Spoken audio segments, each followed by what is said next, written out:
Hi, guys. Welcome back to Football United TV. This is the F.I.T.A show, Football in the Americas. Tonight, we're going to be talking about the Sudamericana and the Libertadores again.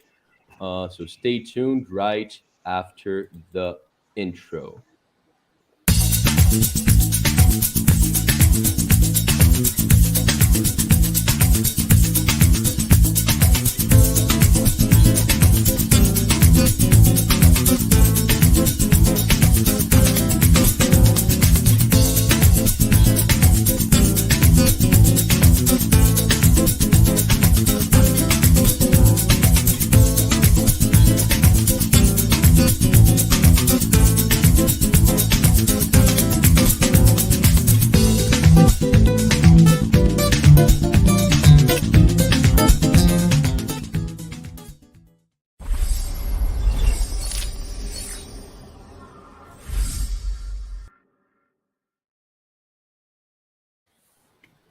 Right. Welcome back once again. Well, for the channel reason, like I need to do this just for the host to be on top there.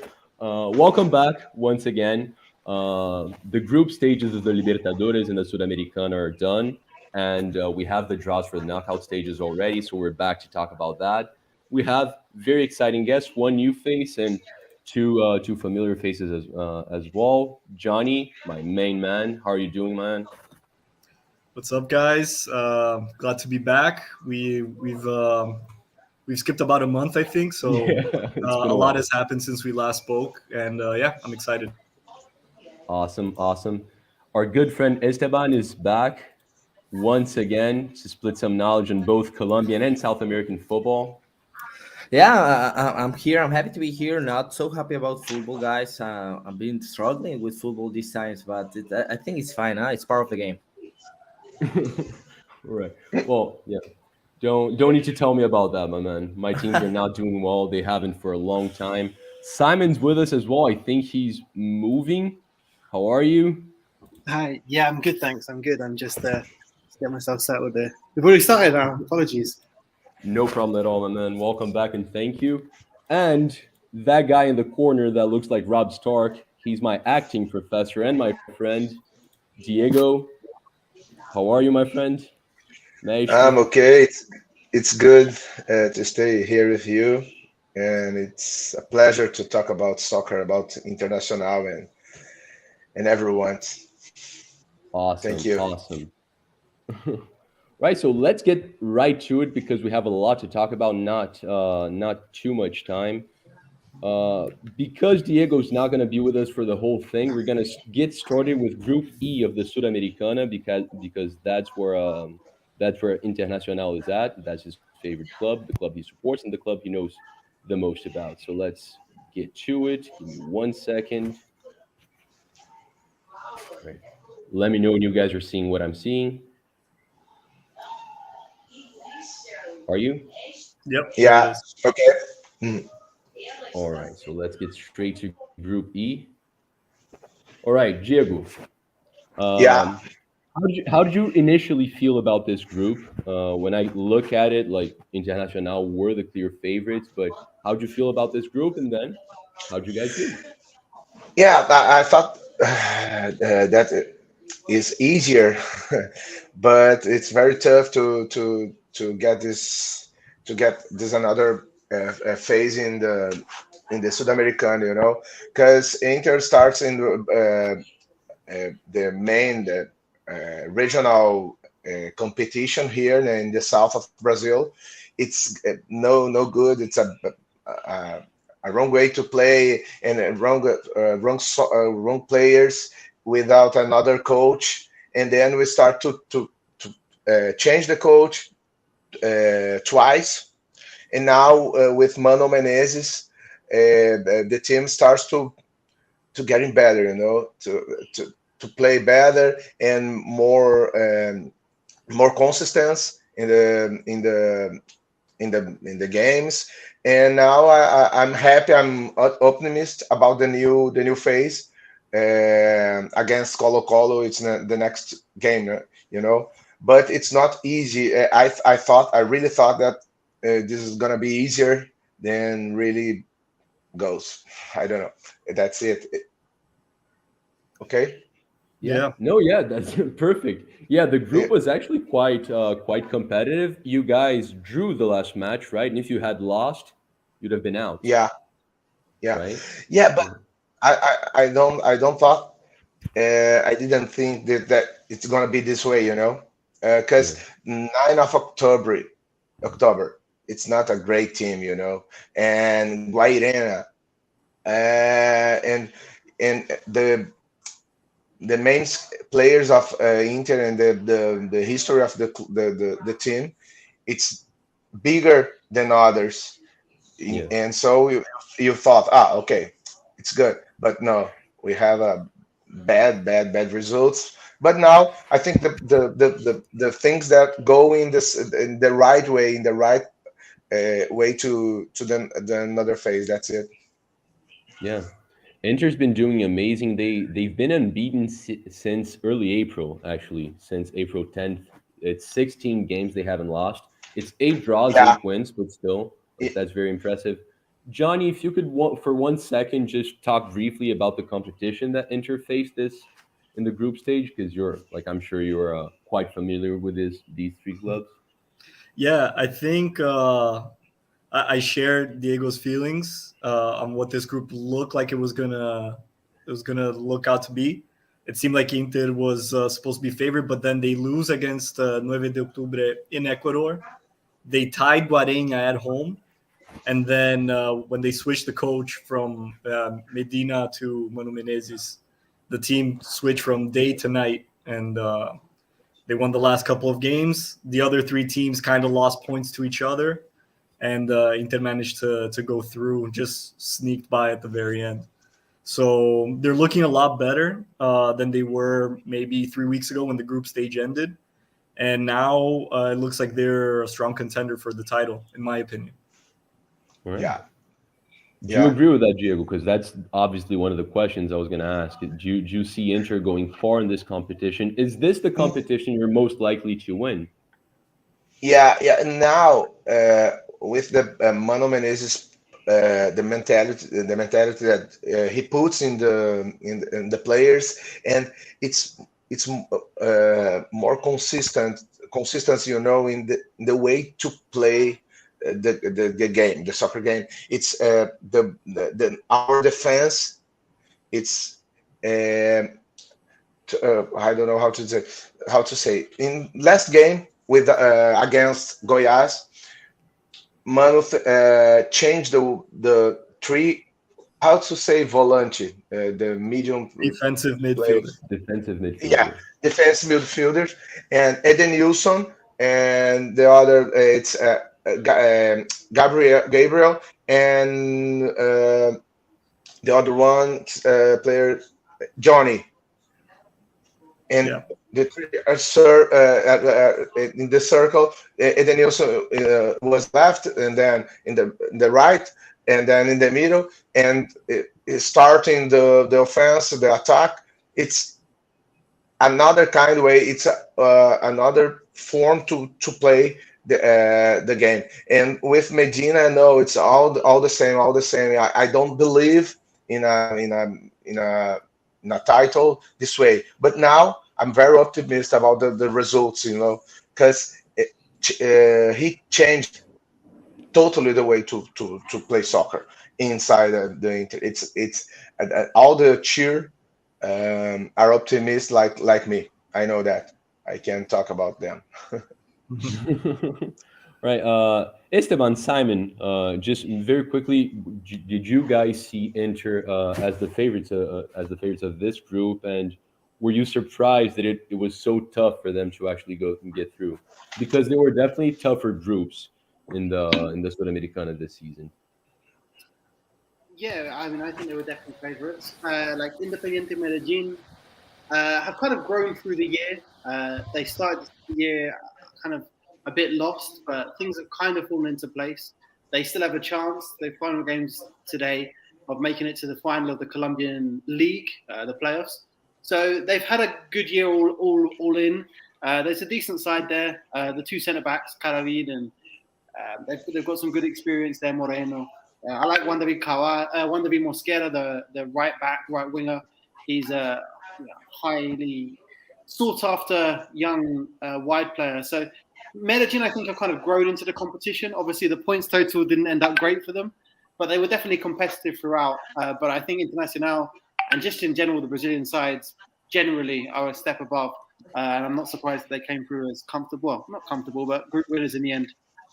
Yeah. Do Well, you I think second that? the most important thing for them was ending up in first place. I think they got it, obviously, Yeah. but maybe they relaxed in some games because of the teams they were facing. No, Octubre is not a team that anyone worries about in maybe South America, but you never know with those kind of things. You never know what you're facing. Maybe you send a mixed group with the main team with the main 11 and then send some substitutes there, and you get a surprise.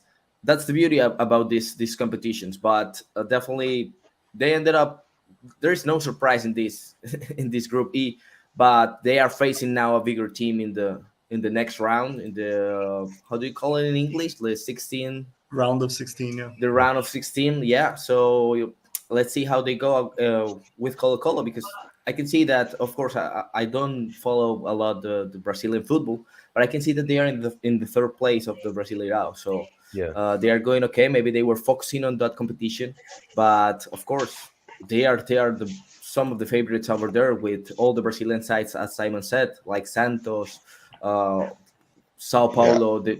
They need to be there. They need to get at least to the semifinals. Otherwise, it will be a failure. Yeah. Well, don't talk about failure too often. It still hurts my feelings. Uh, Diego did. Yeah. We'll get there. We'll get there. Fluminense won 10-1 and still didn't qualify. So yeah, please. Oh, it's no good, man. Yeah. Diego, did Inter play a lot of their reserves in the group stages of the Sudamericana, or were they like mainly the first team? No, all the time, made the first team, all the time. Okay, No, so you didn't. yeah, yeah, yeah. Because when Manu arrives in Inter, was a mess. He said this to in the Flamengo's here coach. Wow, here was a mess, man. I know that, and the same thing in Flamengo, and he slowly put the pieces in the right place, but always with the main team. The reserves, one or Yeah, if the second or third yellow card or something like that, but no, all the time with the charge, full charge, yeah. yeah, And awesome. another thing that I was Colo Colo is the first or the second place in Chile's championship. In the yeah Yeah. First, in yeah. the first, yeah, it's a big trouble for Inter now. Yeah. I think, yeah, we are in trouble now, and that's it. Well, how's Colo Colo doing? Like besides the league right now, the Chilean league's not going through their best spell, right? Like it's been a couple years that a Chilean team hasn't been competitive, and Colo Colo did finish third, but I don't remember which group. So if anyone, Johnny, like how are they doing? How Yeah. do you see Inter going through? Yeah, so like you said, the Chilean league isn't doing its best right now, but within that reality, I think Colo Colo is the best team Yeah, in Chile right now. It looks like they're headed towards a title after four consecutive Católica titles. yeah, Um, and for them, their finishing in third place was viewed as a disaster, right? Because they were in a group with River Plate, Fortaleza, and Alianza Lima. So I think they saw themselves as the second power of that group. Alianza Lima hasn't won a Libertadores game in over 10 years. Fortaleza was playing its first Libertadores ever. And they got eliminated in the very last game at home against Fortaleza. So I think for them, the Sudamericana is seen as a way for them to make up for that failure. And there's from what I understand, there's a lot of pressure from the fans to do well. all right. Well, yeah, sounds like a tough game. Mhm. Simon, who do you think's gonna go through in that one? Colo Colo or Inter? Yeah, no, I'd definitely say Internacional. Chilean football I think Chilean and Peruvian football both are kind of at a low point at the moment. Not a great deal coming through in terms of youth talent. So, a Brazilian side with good backing, good balance to the squad. Yeah, I would back Internacional quite comfortably in that one. All right. Esteban? Well, you want the easy answer, it's going to be Inter, of course, but don't forget about Colo Colo. Of course, they are the biggest team in Chile. I know they are first, but they are always like there are three teams in the first place with 29 points, but they are going to focus in the Sudamericana, because it gives you more money. And for leagues like the Chilean league or the Colombian league or the Ecuadorian league, being in the international spot is going to be more important than actually the first place in the national league. So they are going to go all in for this competition. I'm going to be I say it's going to be a really good match, but the names that name by name International is such a great team. Is way better than Colo Colo, but we always get surprises in these competitions. We do.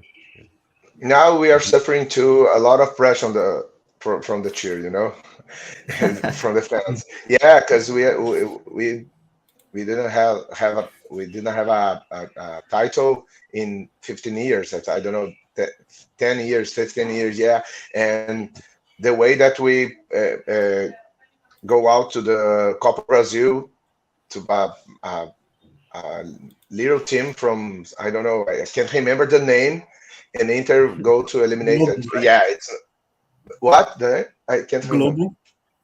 Global. Do you know? Yeah. Anyone knows global teams? Yeah, that's it. And we go out of the Copa do Brasil. And a lot of pressure from the fans, international fans. It's very, very tough. All Mhm. right. It's the same way that Colo Colo. Yeah. Well, Maestri, I don't want to put you on the spot, but do you want to stay for the rest, or do you want to? I'm staying here. I'm listening to you. Okay, if I Awesome. want to say something, I say or no. Okay, it's Perfect. good. So Good to talk about. we're gonna go through the rest of the groups a lot quicker. I just really wanted to talk a little bit about Inter because I don't know when, like, Jay was a really busy man, so I don't know when he's gonna come back. So I want to take advantage of that as much as I can. Thank you. Group, Sorry for my English for everyone, for the audience. Okay, I hope that it it's all sounds good. good. It's all good. Okay. Don't worry, don't worry. Right. Who wants to start talking about Group A? It was well, for like two very good teams fighting for first place.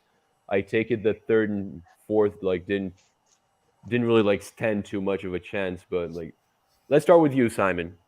What do you reckon was gonna happen in this group? Are you surprised at all?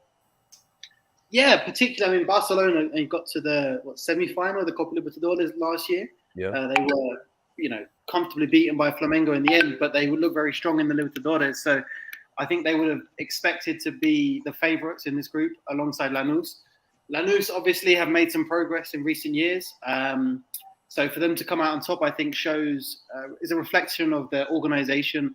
A couple of two or three kind of big stars there as well. But it was very much a kind of an organised Lanús side up against kind of the more dynamic. Often what we see with the Ecuadorian sides is it's a lot of pace out wide. Some creativity in the middle, lots of athleticism, very effective in the transitions. And that's what we saw from Barcelona. But Lanús kept things tight and managed to edge it narrowly at the top. So, impressive. And, even Metropolitanos have a few decent players. We saw quite a few of their players do very well at the Toulon tournament last week. The defender Andres Ferro was named defender of the tournament there in France, and they had La Rotonda as well. So even the team that finished bottom aren't too bad. So I think it was actually a decent group, particularly for the Sudamericana. And Lanús will be very happy to have edged that and come out on top. All right. Well, does anyone disagree with anything he said? Because I feel like I have to give one group to each person, because otherwise time's gonna be tricky. I second everything. All right, awesome. Well, Group B, like it's not like I'm too much of a connoisseur, but I know that this one's a surprise. Esteban, do you want to take this one? Yeah, why not? We all expect to see Brazilians and Argentinians on the top, And watching Racing on second place, knowing that second places don't go to the next round, Yeah. is kind of shocking. But Melgar had kind of a process with his coach. Now the former coach from Melgar is going to be the Colombian national coach right now. So this could be a disadvantage for the next round, But definitely they struggled, but they made it. They won the match they need to. They took away the point from Racing, and it's kind of impressive. This is the beauty of once again the beauty of this tournament. But I think at the same time we should copy the good things from European football, and we should make Sudamericana as important as maybe they do with Europa League. Yeah. Maybe creating another round, the round of 32, as they do in Europe. It will be a great match. It will fit perfectly with this kind of tournament here, because we are like giving a prize for those who ended up third in another competition. Like you didn't do their best here, so it is that good to lose Racing in this tournament, but definitely is going to be a good spot for Belgar to take advantage on the South American spot. Awesome. Awesome. Yeah. That was perfect. Not even going to go to anyone else. Group C. Well, I mean, Johnny's going to want to take Group D, actually. So, uh, Group D is well, super straightforward, to be honest. So yeah. So go ahead and take two. I'll go to someone else for Group F. yeah, Santos, I think similarly to Inter, kind of found itself in the middle of the group. I Hmm. think in the first half, it really looked like they weren't going to make it. Um, and then Bustos, which was the coach for Barcelona from Ecuador, actually managed to find a consistent way to make the team play. They've won a couple games at home miraculously, like last second goals, like outside shots that you can't believe, that kind of stuff. They got the points that they needed and went through on goal difference. And yeah, it was a crazy ending because they were out until the I last think it five was goals minutes. scored. I think it was goals scored actually, not goal Yeah, difference. Yeah. yeah, I think La Calera like was going through until the last like 2 minutes. They were playing Wow. simultaneously, and then they conceded a goal, and they didn't get the goal differential that they needed. It was insane. Santos didn't Yeah. do its part, but still went through. And the So game now was they've been kind of given a second life in this tournament. They seem to not be struggling too much in the Brazilian league, so I think they can afford to direct some of their attention to Sudamericana, which is the only uh, tournament they have any shot at winning. Yep. Um, so yeah, they squeaked by, and now they're an important team in this tournament.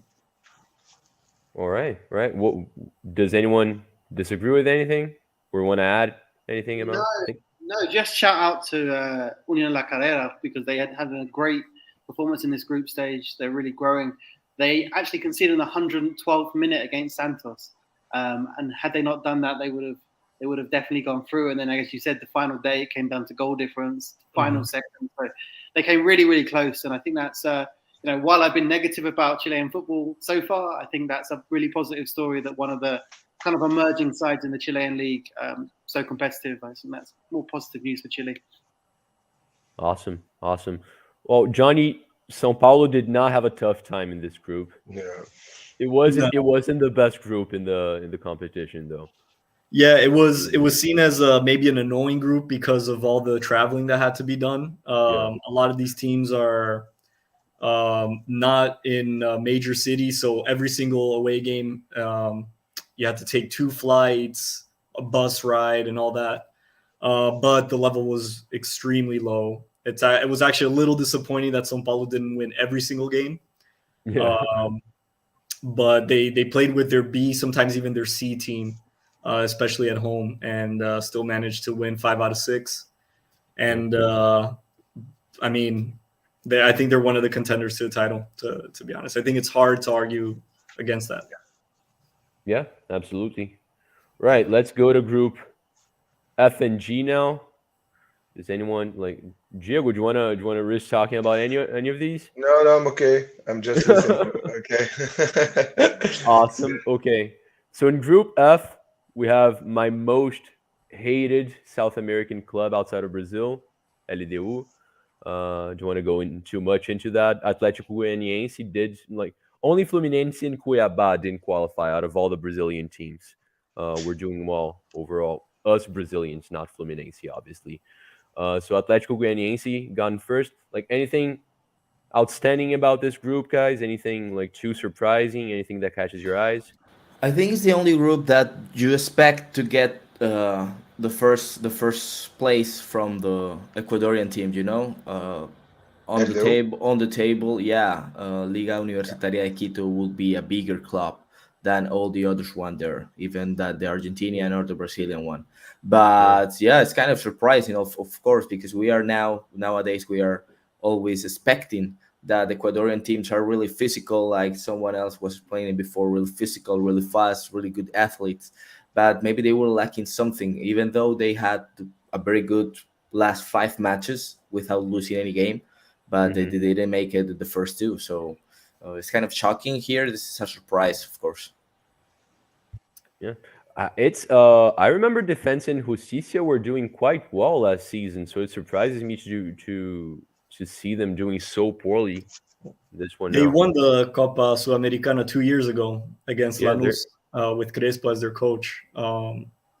So yeah, I think at least. I mean, I don't think anyone expected them to finish dead last with one yeah, win. They should have exactly. finished at least in front of Antofagasta. But the thing about these groups that since only one team goes by, it's very easy to get knocked out like super early and then True. just kind of give up on the last two games anyway. So that could be a reflection of that. Yeah, true. They lost their last three games, so that makes a lot of sense. Yeah. Yeah. So I by can then see that. the first spot was gone. Yeah. Yeah. Right. What about Group G? Another Brazilian team that's been growing a lot recently, Ceará. They had a perfect group Yeah. stage, like dead perfect. 17 goals scored, one conceded. Wow. I mean, I could see them going through this group. It wasn't Independiente is quite good as well, right? Like it wasn't like Ceará were like dead favorites for this one, but I could see them going through, but not like this. Anyone? Yeah, no, just very impressive. I think there was only really two strong contenders in this one. Obviously, Independiente, a big Argentine club with a lot of history, for Ceará to progress so comfortably in the end, despite Independiente doing the business in the other games. When they Yeah, faced Brazilians, the Brazilians came out on top and won the group comfortably. yeah. Yeah. We'll see how Ceará does now because Flamengo just took their coach last week. So so now I think there's a bit of a question mark there. They're also not doing great in the Brazilian league. They're middle bottom half. So I don't think they have a roster to be able to compete in two competitions at once. So we'll see where they direct their attention. All right. I'll take Group H, guys. I'll talk about that one. All right. So it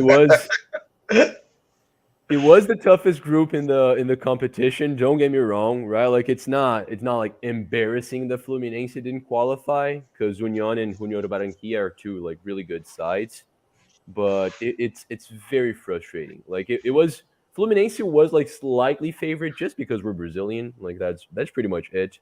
It's not like Fluminense has been doing anything too like magical. We have good players, good prospects, but like we're not special. But like in the last round, Fluminense had to hope for Union and Junior to draw, and we had to win 6-0, right? Like, and the favorite in that other game was Junior Barranquilla actually, but Union ended up like massacring them, so it didn't even matter that Fluminense won 10-1. That's the biggest. I think it's the biggest win in the history of this format of the Sudamericana, but definitely the biggest one by a Brazilian team and a Brazilian team like in a South American competition. I think the last one to do this was like Pele's Santos, right? Like so it was impressive. We didn't even like I think they arrested a couple of players. We arrested our entire club, our entire team, but still like it was 10-1. They like Oriente Petrolero are not they're not good. They're not. As you can see, they're conceding 23 goals and scoring three. We actually conceded one in that game too. But yeah, was anyone shocked that my Fluminense fell through this group? Like it was quite a tough group, right? I think for me, I'm surprised that Union came out on top. I mean, that final game, obviously the 4-0 win against Junior, it was set up nicely for Junior going into that game. One final game at home, get the job done, go through, no problem. And they concede after 2 minutes, and it doesn't get much better from there. So for me, I was surprised that Union came out on top in that group. Credit to them, but I think Junior is a team with plenty of internationals. Miguel Borja up front, Staros has been playing for Colombia. Sebastian Vieira in goal. They've got a good team. They've got fringe national team players throughout that junior side. So for them to fail to progress, getting into such a strong position, they kind of felt like they'd done the hard work. They'd gone away to Brazil. They'd had some tricky games, and they'd just had to not lose at home, and they got battered. So, Junior can't really complain. But I think I'm definitely surprised that Union came out ahead of Fluminense, who looked decent, and Junior, who a big club doing a professional job until the final day. So full credit to Union, but I was a bit surprised that they were the winners in that one. Bastards. Yeah, definitely. And something else that I want to add is that Junior is maybe the team that spends the most here in Colombia. They are always investing a lot of money, like millions of dollars, to try to not only take the national competition, but also to advance in these internationals. And they simply cannot. They have struggled before with the Libertadores. Now they struggle with the Sudamericana. So I think it's kind of frustrating. And now they got knocked out here in the national competition. So it doesn't just it's like the PSG from Colombia, that even if they try to invest a lot and try to get international players, like Simon said, they just can make it through in the international competition. Yeah. Yep. All right. Well, with that, let's move. Well, actually, Johnny, you figure we should actually go to the Libertadores group stages now and then move on to the knockout stages, just because we're gonna see like who fell through, right? Like that makes more sense. Yeah, I think it makes sense to talk about how those third place teams did in their group, and then see how they match up in the knockout stage. Yeah. Let's Guys, do that, guys. I'm You're gonna going. go? Yeah. Well, Thank just you. give me 1 second then, because I do want to big you up. If you want to say anything like where people can find you, if you like want people to see you on Instagram or anything, but I do have this to show. Go ahead. Yeah.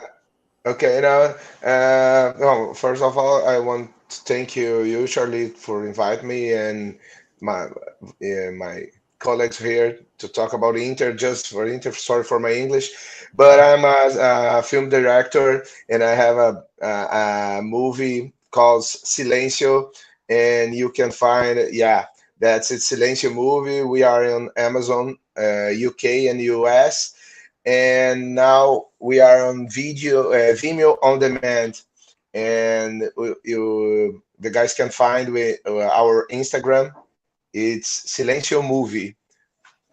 Okay, Awesome. yeah, enjoy it. Thank you for everyone. Thanks a lot. Thank you, Maestri. Bye bye bye See you bye. next week. And go Winter. We are gonna change. Bye bye. Catch you later, Maestri. All right, so let's go Ah, to. como eu saio aqui, não conheço esse movimento. Peraí, achei. Okay, did you find it? There we go. Alright. He was asking how to get out. Okay. So let me share the Libertadores here. 1 second. Okay, here it is. Well, let's start with the madness that Palmeiras did in this group stage. Like absolute madness. Palmeiras has been doing so well. They scored 25 goals in 6 games and they conceded 3 times. Given the group wasn't fantastic, but still, like how good were they? Like Palmeiras isn't even doing that well in the Brasileirão right now, but Well, in they're the in first. Libertadores group stage, Aren't they first in the They're first. Brasileirão? They're in first. They're in first.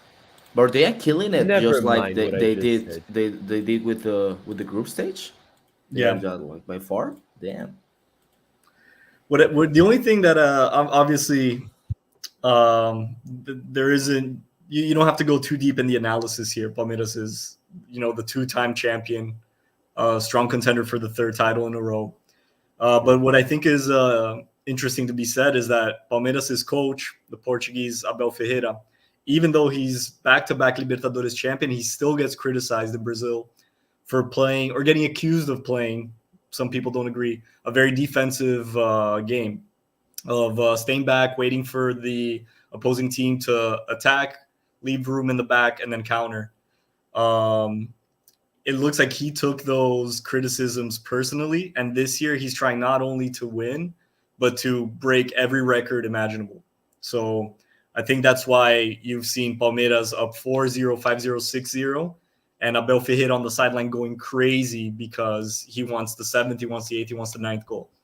And I think that's the mentality that Palmeiras is going to have throughout this whole year. I think he wants to leave Brazil and go back to Europe, having left a mark and not leaving any doubt in anyone's mind that he's one of the greatest coaches to coach in Brazil. So I only imagine Palmeiras is going to continue to perform this way until the end of the season. Yeah, it's scary. It's scary to look at Palmeiras, and I just feel like the way they recruit when compared to Flamengo and Atlético Mineiro, so much more like sustainable as well. Like they get younger players that are eventually going to be sold for some value. Their academy right now, like it's something to envy, right? Like the likes of Endrick, all the young players they have, like it's phenomenal. It's phenomenal. Like it's very early on, but I feel like they're the clear favorites to win the Libertadores, and if they keep this going, like I'm assuming the Brasileirão as well. Even though I just like fooled you guys because I'm an actor, so I said they're not doing well in the Libertadores in the Brasileirão, right? Like Diego gets credit for that, like he taught me that. And yeah, I acted, I lied. Is anyone surprised with the result of that group? No, I think the four teams literally finished in the order everyone imagined. All right, awesome. Let's move on to more competitive, more competitive stuff. Group B, Libertad and Atletico. They're also facing each other in the knockout stages, aren't they? No, yeah, they are. They are. Tough group. Well, tough to decide like who's first, but those two were the favorites. But who wants to? Esteban, how'd you feel about this group?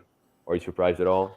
The most surprising thing is that they are facing again in the 16th round, but just looking at their performance and the opponents they had, I had no doubt that they had to move on here in this group. Libertad is another one of those teams that you expect a lot, even if you don't follow the Paraguayan league.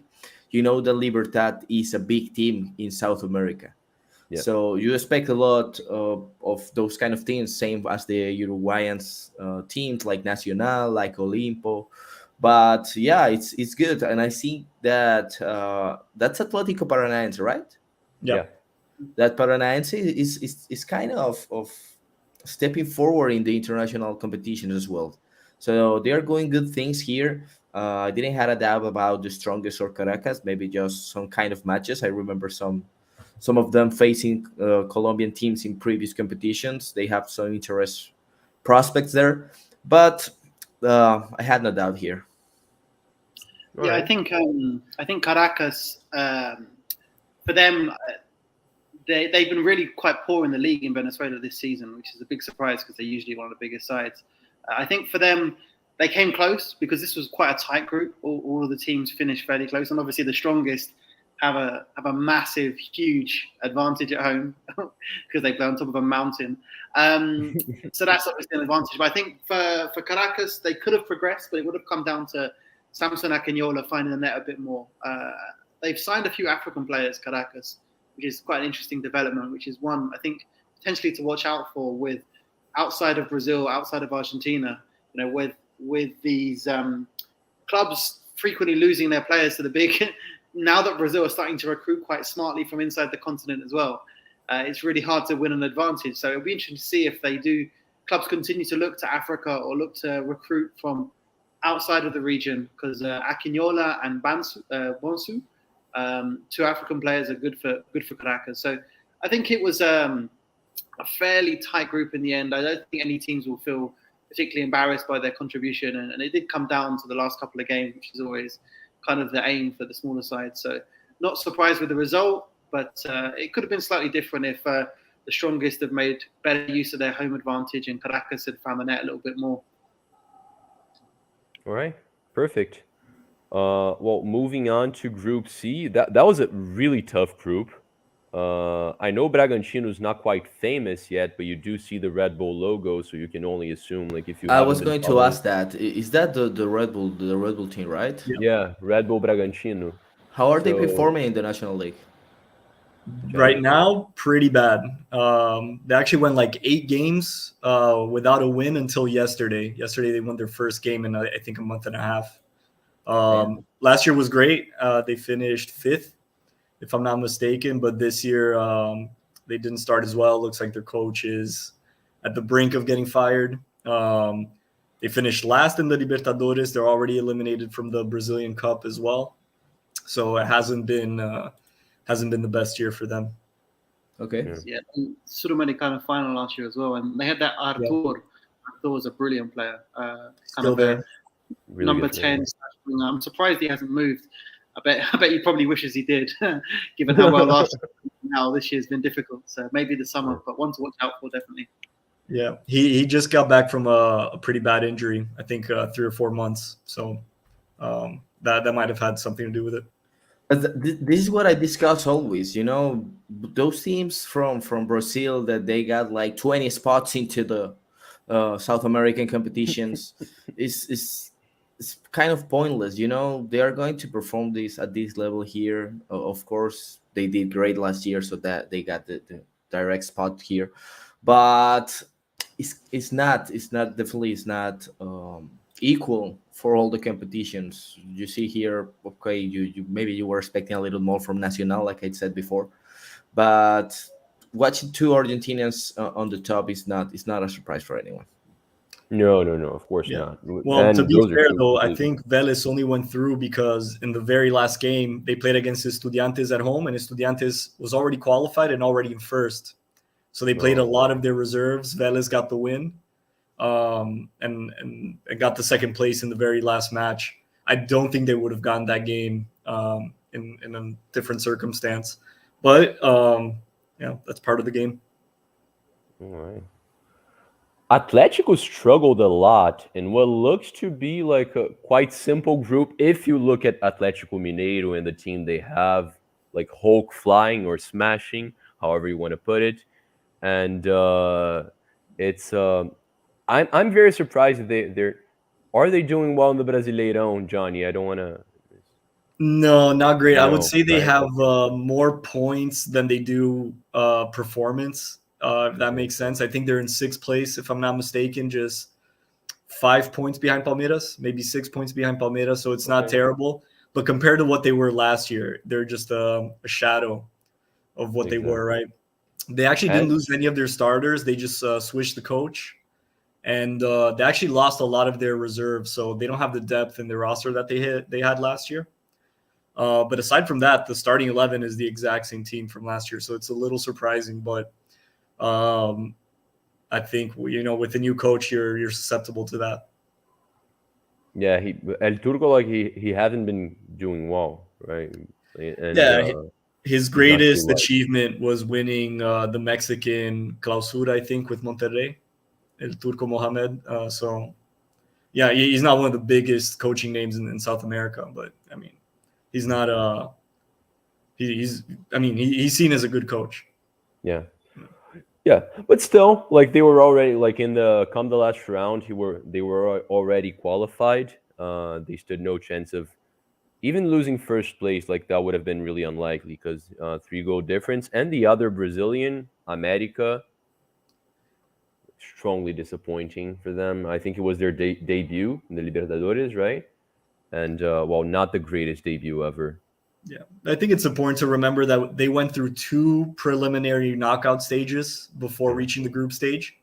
and it was Mm-hmm. two epic matches against Barcelona from Guayaquil and Olimpia from Paraguay, which are two undoubtedly bigger teams than America. So just the fact that they reached the group stage, I think, um, was pretty impressive. I think it would have been fun for the fans to be able to see a win at home at least, but I don't think I would have expected much more than what they did.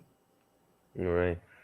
Simon, do you want to take this very exciting Group E and very tough Well, as sorry, I well? Like actually want their opinion on Tolima because I hear that okay. Yeah, they're shout out to Tolima. It's the only yeah. Colombian team in the round of 16. Oh, okay. Wow.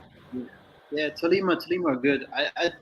I think Tolima is the one side in the Colombian league, particularly of the continental qualifiers. I think Millonarios perhaps weren't too far off this as well. But Tolima have a game plan. Tolima are a team with an identity. They've got like three or four, they've had quite a few injuries, but strong central defenders. They've got kind of two sitting midfielders in front, and then everyone else kind of pushes forward. Lots of pace, lots of dynamism. There was a huge result away against Minero to win. That was an important 3 points, and that was an incredible game. The thing about Tolima is they're very, very disciplined with that square, the centre backs and the defence midfielders. And then the wingers are really, the wingers and the number 10 are given a lot of freedom to be creative, to interchange. They're kind of all wingers. They can sometimes play Catania there as the 10, but they often play players with similar characteristics who will interchange behind usually a focal point number 9, Michael Rangel, who's a bit of a budget Olivier Giroud up front. He always has the worst hair, like blonde mullet. Looks like a skunk. Usually, his hairstyle. He's quite a decent player at this level, and they've got Caicedo, who's a good focal point. I think they've just been very, very well put together.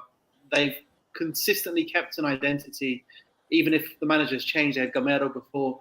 Even with a change of manager, I think the whole club is set up with one particular style of play, pace out wide, solid core.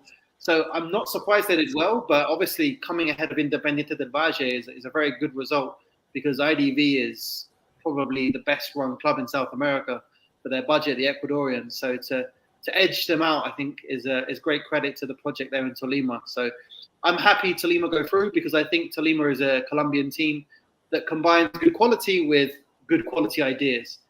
We mentioned Junior before. What Junior do is fill the team with the best players possible and try to make it work. I think Tolima's system comes first. So I'm pleased to see that get rewarded with them progress in this competition. Finally, do you guys feel like there are teams in your national league that you just cannot hate? This is Tolima for us, you know? This is the team that every Colombian, despite of supporting another team, they are going to support in this Libertadores, definitely by far. Not only because of they are a small team that they are starting to become big because of the great investments. Actually, the owner of this team is a senator, so he has been working with the football project, not only watching the team or seeing the team as a business, but he is really involved with the process, with the sport. So yeah, it is good to see it there, and definitely it will make it a lot of bigger and bigger and bigger here in Colombia. And actually, they are like a couple of minutes away from being in the final here in the national competition. So it's a great Awesome. team. Yeah. Right. Well, guys, we're gonna have to hurry up through the last couple of groups if we want to get through the knockout stages as well, because I really want to stay within the hour. Otherwise, Maddie's gonna come to Brazil and murder me. So don't forget that we're gonna reveal a special promo code on Golasso kits. That's Johnny's store, where you're gonna get 15% off any South American paraphernalia on the website. So stay tuned for that. Group E, 2 huge South American clubs, 2 of the biggest South American clubs. Always ready, very deceivingly, we're not ready at all for this tough group. Anyone want to comment anything on it? Not surprising to see Boca and Corinthians qualify. Maybe it's surprising to see them struggle so much, right? Cali I mean, was though that team that was last in the Colombian league and still made it to win against Boca Juniors in the first match. They were like just they had opportunity until the last match.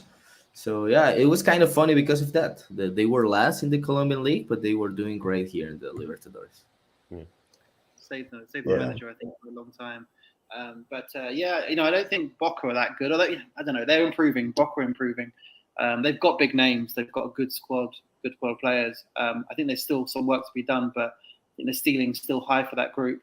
And Corinthians, again, not quite the level of the top Brazilian sides, Flamengo, Palmeiras, but obviously a team with lots of money, lots of good players.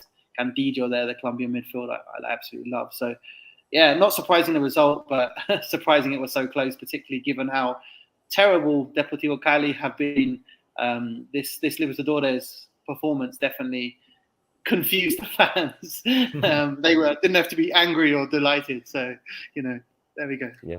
And they only lost to Corinthians in Brazil because of like a bizarre own goal. Like I can't describe it any other way. Just it seemed like the defender purposefully tried to head the ball inside his own net. So a tie there would have had them go through. Right. Well, speeding up once again, River Plate did amazing. One of the best teams in the group stages of the Libertadores. They were expected to come first. Fortaleza, like I feel like it surprised a lot of people that they went through ahead of Colo-Colo. Even though they did really well last season, they're doing terribly this one. Right? Like they went through the group stages, but I think they're in last. The Brasileirão, aren't they? They're in last, and they actually just lost another game like 10 minutes ago. And I think it's safe to say, even 8 months out, that they're going to get relegated. Yeah, there you go. So they're not doing well. So it's surprising that they came ahead of Colo-Colo, even not Alianza Lima, but okay. So Colón got first in Group G. Very, very competitive group as well. If anyone wants to spend 20 seconds on this one, guys, who wants to give it a shot? I think the only thing that was fun about this group is that Cerro Porteño and Olimpia are huge rivals, and so the derby was actually the last match of the group. Olimpia, I believe, won 1-0, but they needed to win by a 2-goal difference. Yeah. They lost a penalty. It was a very dramatic game. Peñarol, I think, underperformed, but like as we always mention, the Argentinian teams, even though Colón is not one of the big ones, they're a smaller team from the countryside, still very competitive in the South American scenario. Yeah, I mean, Colón supposedly the smallest club in this group by far, right? Like definitely, yeah. By far, yeah. Okay, Group H, Flamengo, unfortunately, did amazing as well. Did they do better than River Plate? No, River Plate actually did better. So third best team in the group stages of the competition. Very, very easy group for Flamengo, though, right? Like no one's surprised that they gathered 16 points there. Was anyone else favorite for second place, or was Talleres expected to get there? Maybe the Chilean team, because of what Johnny said before. Católica won 4 titles in a row, so you expect a little more from them. Talleres actually is a small team in Argentina, but they are starting a good process. They have a really good Colombian prospect that is Baloyes. Yeah, Baloyes. He's like a winger. He's really good. Actually, I think he's going to either MLS or Brasileirão. But yeah, no surprise, Argentina and Brazil there. Awesome. Yeah, Talleres actually has a millionaire putting money on the team, and I think that's. I mean, obviously that's where this recent success has been coming from. But it'll be interesting to see because they're investing a lot of money in structure in. Training facilities and youth academies, not just going right away and buying big names without anything to back it up. So it'll be interesting to see how Talleres grows in the next upcoming years. All right. So let me get to the knockout stages of the Sudamericana. This should have been faster. Okay, here you go. So we have Nacional. I'm gonna have to be super quick, so I'm gonna name the game. You guys tell me who you think's gonna go through, right? Because we're gonna have no time to analyze anything here. Nacional and Unión, who's going through? Johnny. Nacional. They finished third in the toughest group in the Libertadores. They're a bigger team. I think they'll go through. All right, Esteban. Yeah, definitely. Nacional should be a problem for them. They are the biggest Uruguayan team, so I expect a lot from them. Simon? I'm going Unión. Why not? All right. Colo-Colo and Internacional. Johnny. 1 month ago, I would have said Colo Colo. Today, I say Inter. All right. Esteban? I'm gonna go with easy choice, Inter. Right. Yeah. Simon? International. The strongest in Ceará, Johnny. I think it all depends on what the score is on the first game in La Paz. It could literally finish 5-0 for the strongest or 1-0 for Ceará. Who knows? So I think that'll be the determinant factor. I don't know how Ceará is going to do now that they just announced a new coach like the other day. So I think that's a huge question mark. I think it's anyone's guess. All right. Esteban, care to venture? Yeah, let's say strongest, just because of the local match like advantage. Awesome. Simon? Yeah. I think I'll go for the strongest. I think they'll have to do a lot of defending away in Brazil, and they probably won't like it that much. But yeah. Go on, then. I'll go for the strongest. Mix it up. All right. Deportivo Táchira versus Santos. Johnny. Santos. It's an annoying trip to San Cristobal. Literally like 4 planes, but Santos. Awesome. Esteban? Santos, no doubt. Simon? Yeah, I think Tachira could give Santos some hairy moments, but yeah, I think at home in the second leg, I think Santos should get it over the line. All right. Deportivo Cali and Melgar. Johnny. Why not? I'll say Melgar. I think I would love to see someone represent Peruvian soccer better than the big teams have been doing. So yeah, I'll say Melgar just for the fun of it. Esteban? I'm going to say Melgar as well. Deportivo Cali is not going through its best right now, so I think their South American adventure gets here. Okay. Simon? Yeah, I reckon. I think look, Melgar have lost their manager and have traditionally been terrible. Obviously, this was a huge achievement to get out of a continental group for a Peruvian side. But I think Deportivo Cali can win this one. Awesome. Independiente del Valle, Lanús. Johnny. Lanús. Esteban? I'm going to go with my brother Ecuadorians, IDV. Yeah, I'm going to go with. I think Independiente del Valle too. They haven't got their best side at the moment. It's been a bit of a dip in the level, but I still think the project there is so impressive that I'm going to maybe go with my heart over my head and go for IDV. All right. Charlie, you know better than any of us that a team whose best player is Sornosa can't go far. That's mean. I'm such a big fan of Sornosa. I want him to do well. Johnny, Católica or São Paulo? São Paulo. Esteban? Sao Paulo. Simon? Sao Paulo. Not even going to play with that. Cool. Olympia, Atlético Goianiense. I feel like this is going to be a good one. Johnny? That's going to be a tight one, but I think Olympia. I think Olympia's going to, yeah. Esteban? I'll go with the Brazilian one, Atlético Goianiense. Yeah. Perfect. Simon? Yeah, I think a back to the wall Paraguayan win for Olympia away in Brazil. Awesome. Well, one by one, Johnny, who's winning the competition? Oof. I'd have to see the bracket. Actually, the Sudamericana and the Libertadores have a set bracket. It's not like the Champions League where there's a draw. So I'd have to see. But I want to say São Paulo is favorited. It's in their in their plans to at least reach the final. Financially, they expect to reach the final. They're counting on that money. So I think if São Paulo takes it seriously, they'll go all the way. Awesome. Esteban, who's winning it? I would like to see someone different from Argentina or Brazil. So I will go with either Nacional from Uruguay or Lanús from Argentina. All right. By the way, guys, we're not staying within the hour apparently, but I feel like we got close enough. And Simon, who's winning? Yeah, look, I think there's a good variety in this year's competition. Not too many, mostly because the Brazilian and the Argentine teams all got through in the Libertadores, which is maybe another problem. But let's focus on the Sudamericana, and I quite like this group of teams. Sao Paulo, you'd say, are amongst the favourites, but yeah, look, I've said they're going out, I think, but Ceará.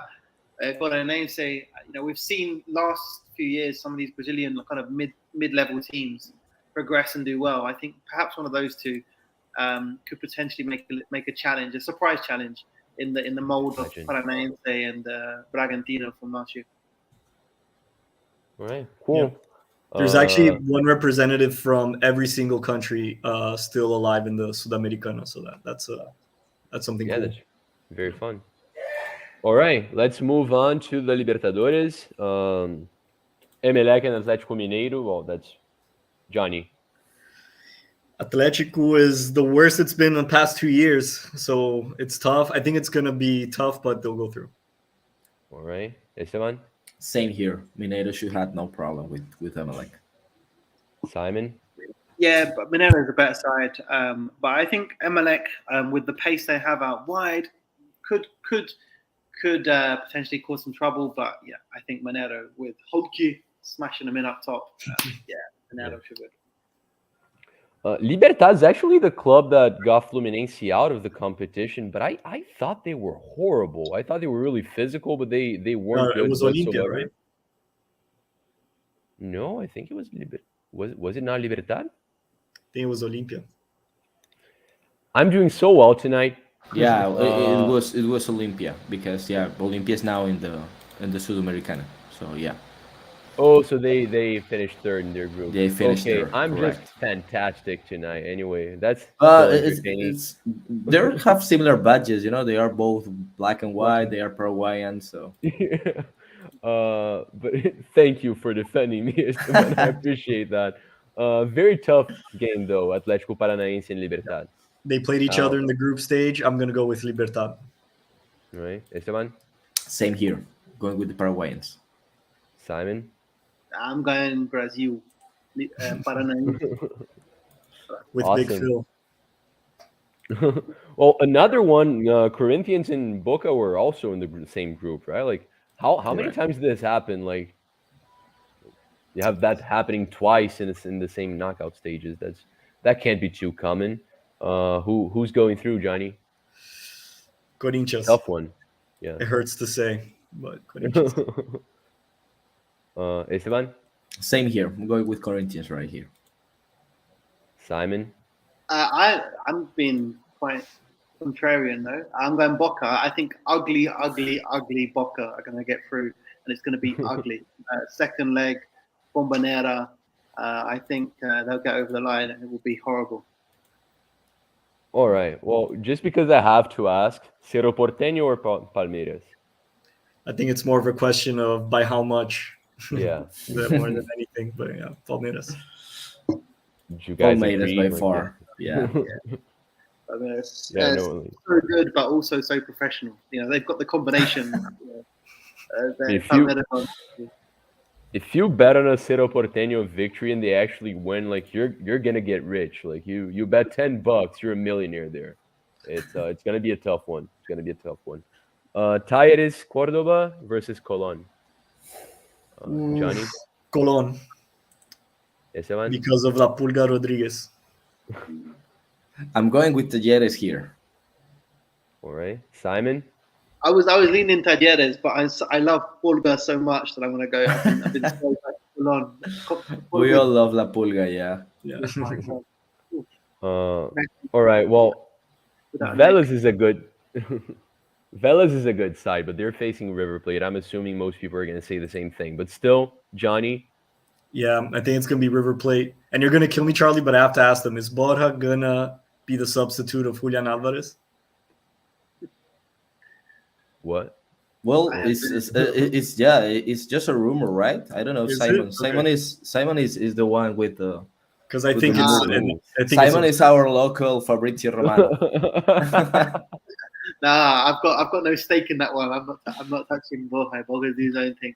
It would make sense in some ways. I don't think Borja's good enough to go to Europe, so it's really a case of one of the biggest teams in South America, and River are going to need a striker. So I think Borja is a good player. I think he misses quite a few chances for the top teams, but he creates a lot of chances as well. So I think it would be a smart addition for River. If they get him. Fun fact: he said no to Boca last year to go to Brazil. So Yeah, to Grêmio and got relegated. Yeah. So yeah, River Plate will go through. I was just wondering. Yeah. Yeah. Anyone disagree with that? I can't see No. that. I like All right. So, well, this is another one. I mean, I'm strongly hoping for Tolima to shock me here, but like it's Flamengo's a good side. They're a good team. Johnny. Hey, no, I'm gonna go Tolima. I really think I don't know, Flamengo. They're in a crisis right now. So, and I don't think the coach that they picked up is well. I don't think he's bad, but I don't think he'll have enough time to Yeah. adjust the team. So they could go through because of the individualities, but I think Tolima's favored. All right. Esteban. Tolima will be the underdog in this competition, guys. Trust me. Wow. Simon. No, I think Flamengo have got brilliant players, but I think Tolima are a Colombian side or a side that's set up to hurt Flamengo on the counter attack. Flamengo push men forward. They like to dominate position around the opposition box. That will suit Tolima perfectly because they love a counter attack, particularly out wide. And I think that's an area where Flamengo, probably the only area where Flamengo are vulnerable. So Flamengo, but it could be interesting. No, and I've actually seen people talking about. I've heard people talking about that Flamengo hasn't been doing well defending counterattacks whatsoever this season. They've been struggling with it, and that's exactly how Tolima likes to play. So it's a horrible matchup for Flamengo. It's just like I still think Flamengo is going to go through because they're a much better side, but it's not going to be a trip at the park. Like definitely, this one's going to be well. I say it's going to be a tough one, but you guys tell me. Like I figure it's going to be a competitive one. But Fortaleza or Estudiantes, Johnny? I'm gonna go with Estudiantes. I think Fortaleza did incredibly well beyond anyone's expectations in the group stage, especially Yeah. considering they lost their first game at home. Mm-hmm. But once the Libertadores ended, they had 9 Brazilian League games in a row, and they're still dead last. So it doesn't seem like they'll be able to flip that switch again. At least I don't think so. And Estudiantes finished first in their group, got eliminated undefeated in the League Cup, and now they're in first place in the Argentinian League as well. I think they're very solid. I would be shocked if Fortaleza went through. Okay, Esteban, you disagree Same with that? here. Same here. Yeah. Students from the silver. That would be the actual translate. But yeah, estudiantes. Okay. Yeah, that's Yeah, it accurate, is. guys. Yeah, students from the silver. Yeah. Simon. Yeah, I have no strong opinion either way. I'll go with whatever they said. Yeah, Estudiantes then. Awesome. And guys, who's winning the competition? I think Palmeiras is favorites, but just by chance. I think 3 times in a row, like at some point, just things are not going to go your way at some point. So maybe River Plate. Yeah. You don't see any of the Brazilians actually competing against Palmeiras this season. Not at this moment. No, I don't think anyone's playing great aside from Palmeiras. Okay. Guys, do you agree that it's either Palmeiras or River Plate? Because I feel like that's a really Yeah. sensible answer as well. Yeah. Heart says River Plate. Brain says Palmeiras. Okay. And I think they have the chance to face each other in the final, right? Yeah, they are in different brackets. So actually, we can have a semifinal between either Boca and River Plate. Actually, so it's going to be a fun Libertadores. Yeah. All right. What about you, Simon? I always say Palmeiras because they win ugly and they're good. You know what I mean? Like they're the kind of team who could play really attractive football and compete, but they often choose to play ugly football and win. So I have a lot of respect for Palmeiras. You know, they're a team with just an impressively ugly team who have shown in the group stage that they could win every game 10-0. But once you get to the knockout rounds, they'll win every game 2-0 because Yeah, no, Palmeiras are starting to get annoying.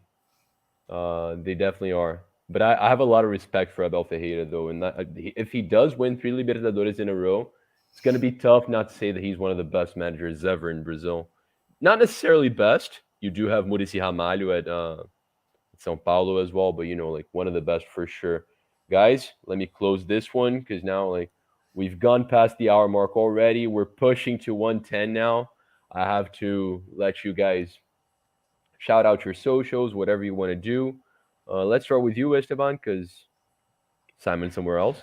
Well, first of all, thank you guys for having me here. I'm always super glad to speak about football, South American football, and you can find me out on Instagram as Esfel, ESFEL.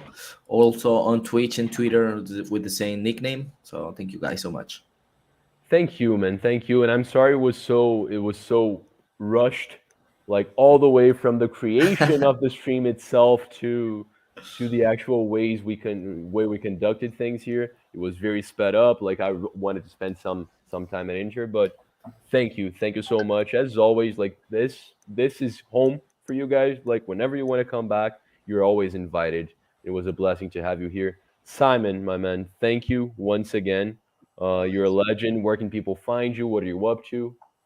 Yeah, Twitter at Simon Edwards SAF. Yeah, excuse me, I'm just running out to go play football. I had to go buy some socks. I moved house today. I've left all my socks somewhere, so I had to go buy some socks. I put like white, like gym socks for my football match, and I have to put them up over my shin pads. It's been complicated, but I've enjoyed the show. It's been good to discuss. You've got me excited about the Libertadores and Sudamericana, particularly the Sudamericana because the Brazilian team's going to win all the games. So yeah, no, thanks for the invitation, and yeah, looking forward to seeing what happens. Absolutely, man. Thank you so much. Let me take you out here. Well, I never quite give Johnny the space to go full screen because he doesn't care. So I just show what truly matters. It's this one here. Let me get to it 1 second. I do have it separate here. Oh, here it is. Yes. All right. Oh, is this? Yeah, this was actually me searching for Internacional, but just let me go to South America, guys. If you haven't been on the channel before, because if you have, you definitely know what I'm showing here. This is Golasso Kits. It's Johnny's Johnny's football paraphernalia website where he ships worldwide, like all over the place at good prices. He has this. I'm actually showing you the national team, but you have stuff from clubs all over the continent, and Johnny's gonna let you know how to get a special price on anything. Johnny, room's yours. Yeah, promo code FITA South. That's FITASOUTH. FITA South for South America. All caps. For 15% off. You can just put that at, when you're checking out. If there's anything you like, as Charlie mentioned, we ship worldwide, and yeah, we have jerseys from all over the world. Small teams, big teams, national team clubs. I'm sure if you browse around, you'll find something you like. Absolutely. It's an amazing website, and I'm always so proud to show you here. I feel so fancy. So thank you once again, Johnny, for letting me do it. Let me stop now. Did I stop it? Yeah. Guys, thank you so much. Maddie, if you're watching this, probably tomorrow because you're passed out now. I'm sorry, we went through the hour mark once again. I tried very hard, but we had a lot to talk about. And yeah, that was it. Let me find the outro. Because just because we did go over the hour mark doesn't mean we have to go through an hour 15, right? So thank you guys so much. Stay tuned to Football United TV. We're talking some transfers on the weekend. And yeah, ciao. Thank you.